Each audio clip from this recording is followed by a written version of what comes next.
Welcome to the Current Report podcast. I'm Cece Woods, investigative reporter at thecurrentreport.com with my co-host Prime. Yes. How's it going, Cece? Now, you've been extremely busy, and I'm dying to know what's going on with this whole deputy gang situation with this $8 million tax payout. Well, this taxpayer giveaway, rather, I should say. This whole case is surrounding internal battles, between deputies. And it was about an incident that occurred long ass time ago. This was not about the deputy gangs that they are saying are out there causing havoc in the streets and targeting civilians. Right. This was an internal thing between deputies. Okay. I see. Okay. Los Angeles County is poised to pay out $8 million to settle a civil suit brought by 8 sheriff's deputies who say they were harassed, assaulted, and discriminated against by members of an alleged deputy gang known as the Banditos. The case traces back to an off-duty brawl near Kennedy Hall in East Los Angeles. In September 2018, the plaintiffs say they left some deputies hospitalized and fearful for their safety. The settlement was recommended by the County Claims Board and placed on the Board of Supervisors' April 7th agenda. Now, the board recommended the $8 million settlement, and county materials direct the auditor controller to draw the payment from the sheriff's department budget. Wow. Okay. So let me just say this. It was the sheriff's department that wanted to settle and did not want to go to court. So that tells me my article that exposed Laura Lackervain's testimony that deputy gangs did not exist in her 30 years on the department. Well, that came out in early March, a good month before these guys were even going to settle. And again, I truly believe that, especially after all the drama that was made over this testimony and them spending an hour and a half at the COC on me publishing that testimony.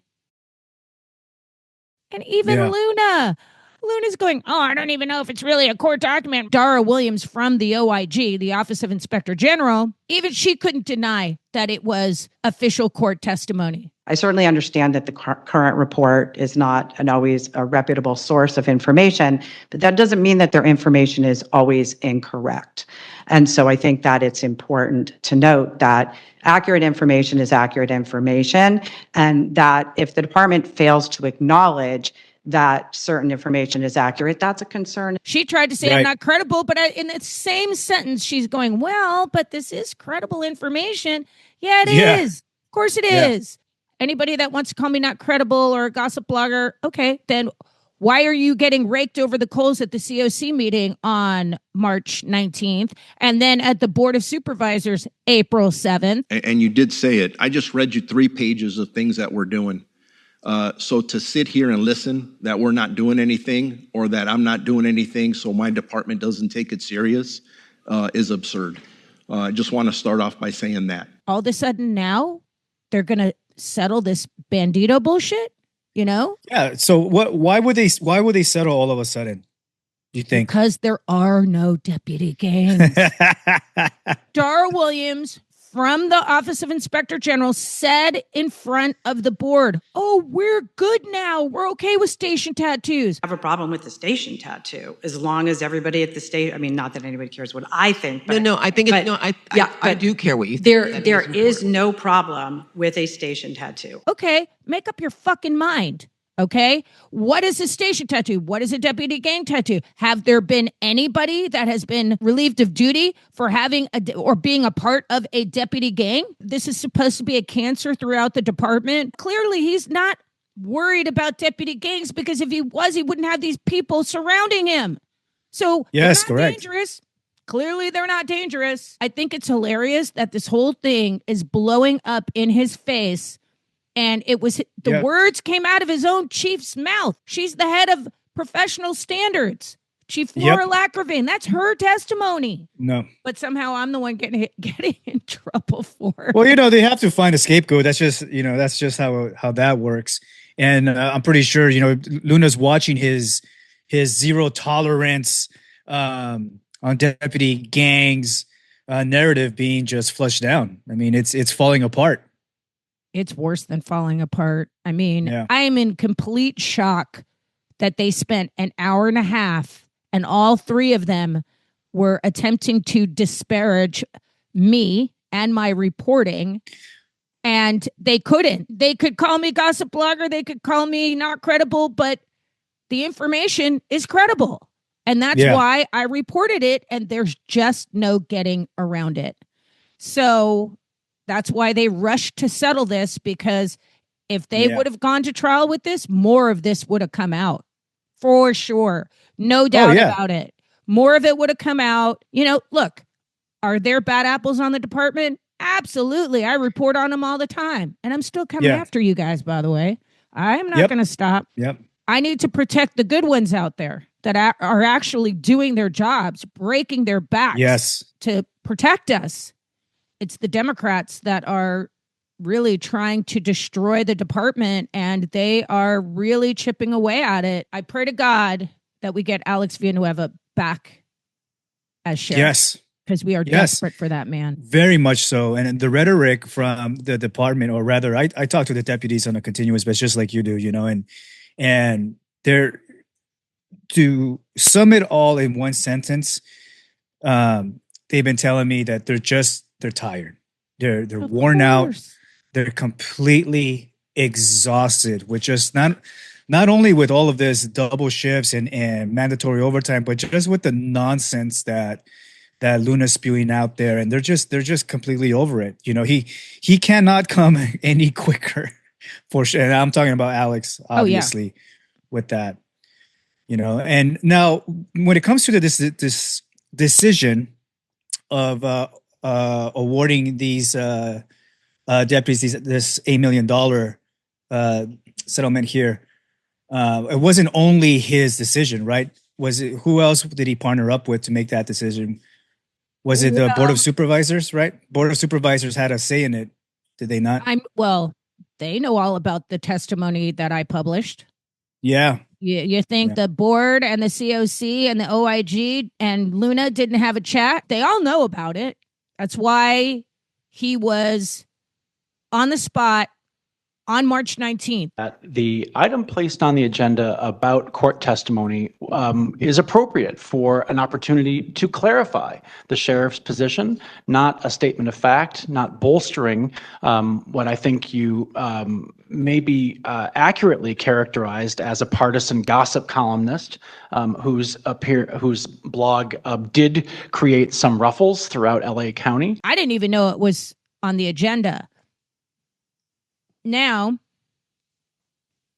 one of the investigators that I work with regularly, he told me he's been waiting for that agenda to come out because Hans Johnson said, we'd like to see those court documents, can you get it to us, and blah, blah, blah. And Luna was like tripping over himself going, oh, well, I don't know. I'll have to ask county counsel if that's okay. I'm sorry, what case do you want shared? From the dismissed case from early this month about the testimony that was agendized for being able to diffuse and to cut through any denial or undercutting of the policy that you have set for the department.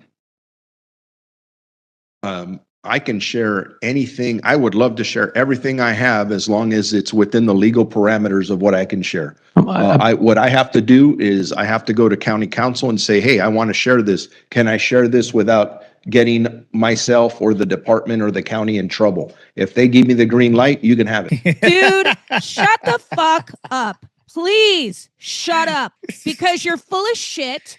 Those documents, just like I got a hold of them, they weren't that hard. Nope. Okay. You think he can't make a phone call? He knows It's he's simple. going in front of the COC. Yes. You're not prepared. You don't make a phone call and say, hey, here's the court documents, especially if you want to prove that I'm a liar. Okay. So, Right. but guess what I did? So what did you do? I emailed them over to Luna, to Hans Johnson, and to Jason Skeen. There you go. Here you go. So Merry now Christmas. we're waiting to see if they agendized going over those court documents because there's more in there. I have no doubt. Yeah, I have no doubt. Better believe there is, let me tell you. On that note, it's good to see them concede and settle. Yes. Was there bad behavior between these deputies?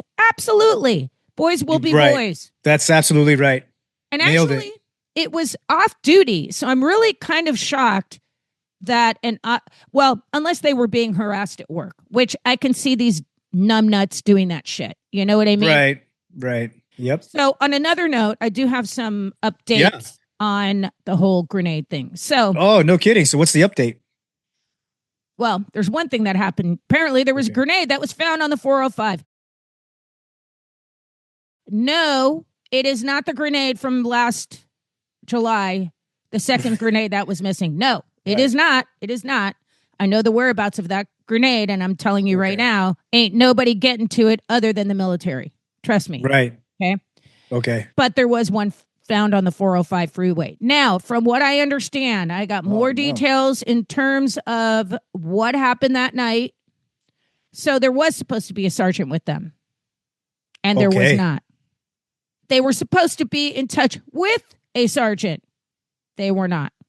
Okay. No. So it was a breakdown on both ends, on the side of the detectives and on the side of the sergeant. I am still hearing of funds that were diverted, but I cannot confirm it. Okay. But there was plenty of outdated equipment. I'm hearing their bomb suits were not up to par until after the explosion, like they were old. I'm hearing a lot of stuff surrounding that. I'm also hearing that the department legend, so to speak, Jack Ewell, is the one who was firm on this captain, Robbie Royster, heading up AED, Arson and Explosives Unit, for those of you who don't know what I'm talking about. So Jack Ewell, I guess he just retired. He was like on the department 40 years, like a long ass time, like well into his 60s or something like that. Wow. Look, I don't understand how you can be on the department that long. I'm not even on the department.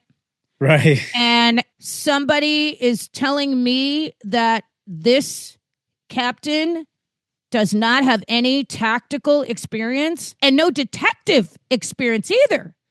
So I'm like, now that I found all of this out, I'm like, what the fuck is going on over there? Why on earth wouldn't somebody step in? Why there is the sheriff, okay? And there is Jason Skeen. Those guys can all sit together and go, yeah, this doesn't look like a really good match. Help me out here. No, it's there's prerequisites, right? When it comes to being in certain positions. I mean, it goes without saying, but it sounds like, from what you're telling me, it sounds like things are just starting to unravel now. Because all the way everything around. Let's talk about that for a minute. I'm not going to call this Kobe 2.0 because it's not. Okay. It originally sounded like it was Kobe 2.0, but we all know how the sheriff's department is and their high school gossip. And it's not. It's not Kobe 2.0. I believe he was acting chief, Tucker Giandomenico. Okay. I believe he was acting chief at the time, and he was there at the explosion, and he took a picture. I believe it was only one. May have been more than one, but I know there's one specific one in question. And it was a picture of the body bag with a flag over it. That is not body parts. That is not disseminating photos of body parts. And this does not fall under the category of this law that was put into place under Alex Villanueva after the Kobe crash. The Kobe crash is a completely separate issue. Those were body parts. Those were gruesome photos that were being disseminated out of total and complete disrespect and stupidity. This situation is not even close. And what it's shaping up to be is very similar to what Luna did to Trevor Kirk. Very similar. Okay. Well, he's referring it to the DA's office. Why would you do that? Right. Exactly. It's not body parts. I spoke to a very high level retired executive about this specifically.